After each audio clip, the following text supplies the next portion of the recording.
കടുത്ത വേനലും ഉഷ്ണതരംഗവും കേരളത്തിൽ സ്ഥിരീകരിച്ചു കഴിഞ്ഞു. ഇതോടെ സംസ്ഥാനത്ത് വൈദ്യുതി ഉപയോഗം നാൾക്ക് നാൾ കുതിച്ചുയരുകയാണ്. പീക്ക് ടൈമുകളിൽ വൈദ്യുതി വിതരണം തന്നെ തടസ്സപ്പെടുന്ന സാഹചര്യമാണ് നിലവിലുള്ളത്. അതിനാൽ ഇടയ്ക്കിടയ്ക്ക് അപ്രഖ്യാപിത വൈദ്യുതി നിയന്ത്രണം ഏർപ്പെടുത്താനാണ് KECBയുടെ തീരുമാനം. ഉപഭോക്താക്കൾ സ്വയം അറിഞ്ഞ് വൈദ്യുതി ഉപയോഗം നിയന്ത്രിക്കണമെന്നും KECB അധികൃതർ പറയുന്നുണ്ട്.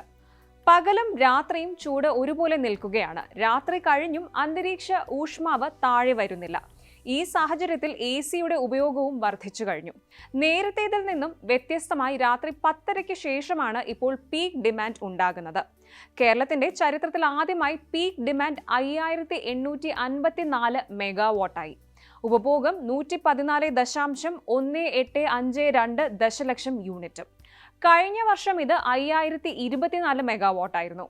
നമ്മുടെ സിസ്റ്റത്തിന് താങ്ങാവുന്നതിലും അധികമാണ് 5854 മെഗാവാട്ട് എന്ന നിലയെന്നും KECB ഓർമ്മിപ്പിക്കുന്നു. ഇതൊക്കെയാണെങ്കിലും സംസ്ഥാനത്ത് ലോഡ് ഷെഡിംഗ് ഉണ്ടാകില്ലെന്ന ഉറപ്പും KECB നൽകുന്നുണ്ട്.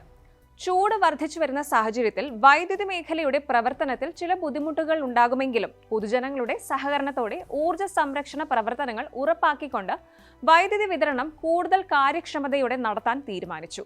KECB നൽകിയ റിപ്പോർട്ടിന്റെ അടിസ്ഥാനത്തിലാണ് ഈ തീരുമാനം. രാത്രി 10 മണി മുതൽ പുലർച്ചെ 2 മണി വരെയാണ് വൈദ്യുതി ആവശ്യത്തിന് മാത്രമായി ഉപയോഗിക്കേണ്ടത്. രാത്രി 10 മണി മുതൽ പുലർച്ചെ 2 മണി വരെയുള്ള സമയത്ത് വൻകിട വ്യവസായ സ്ഥാപനങ്ങളുടെ ഉപയോഗം പുനഃക്രമീകരിക്കാൻ ആവശ്യപ്പെടും.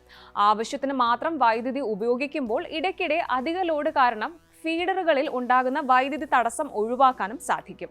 പീക്ക് സമയത്ത് ഒരു കാരണവശാലും വൈദ്യുതി വാഹനങ്ങൾ ചാർജ് ചെയ്യരുത്. പീക്ക് സമയത്ത് ഇലക്ട്രിക് സ്കൂട്ടർ ചാർജിംഗ് ഒഴിവാക്കിയാൽ ഇതിന് വേണ്ടുന്ന വൈദ്യുതി ഉപയോഗിച്ച് 2 9 watts LED bulb, 2 20 watts LED tube, 30 വാട്ട്സിന്റെ 2 BLDC ഫാനുകൾ, 25 ഡിഗ്രി സെന്റിഗ്രേഡിൽ കുറയാതെ പ്രവർത്തിക്കുന്ന 1 ടണ്ണിന്റെ 5 സ്റ്റാർ AC എന്നിവ ഏകദേശം 6 മണിക്കൂർ സമയത്തേക്ക് ഉപയോഗിക്കാൻ സാധിക്കും.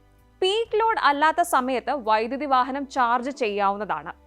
ജലവിതരണത്തെ ബാധിക്കാതെ വാട്ടർ അതോറിറ്റിയുടെ പമ്പിംഗ് ക്രമീകരിക്കാനും ലിഫ്റ്റ് ഇറിഗേഷനായുള്ള പമ്പുകളും പീക്ക് സമയത്ത് പ്രവർത്തിപ്പിക്കാതിരിക്കാനും ആവശ്യപ്പെടും. വൈകുന്നേരം 9 മണി കഴിഞ്ഞ് വാണിജ്യ സ്ഥാപനങ്ങളിൽ അലങ്കാര ദീപങ്ങളും പരസ്യ ബോർഡുകളിലെ വിളക്കുകളും പ്രവർത്തിപ്പിക്കുന്നത് ഒഴിവാക്കണം. ഏറ്റവും പ്രധാനമായി ഗാർഹിക ഉപഭോക്താക്കൾ എയർ കണ്ടീഷണറുകൾ ഊഷ്മാവ് 26 ഡിഗ്രിക്ക് മുകളിലായി സെറ്റ് ചെയ്യുന്നതാണ് ഉത്തമം. റൂം ടെമ്പറേച്ചർ 16 സെറ്റ് ചെയ്തിട്ട് പോലും ആവശ്യത്തിന് തണുപ്പ് ലഭിക്കുന്നില്ലെന്ന പരാതിയും ഉപഭോക്താക്കൾക്ക് ഉണ്ടെന്നത് വേറെ കാര്യം.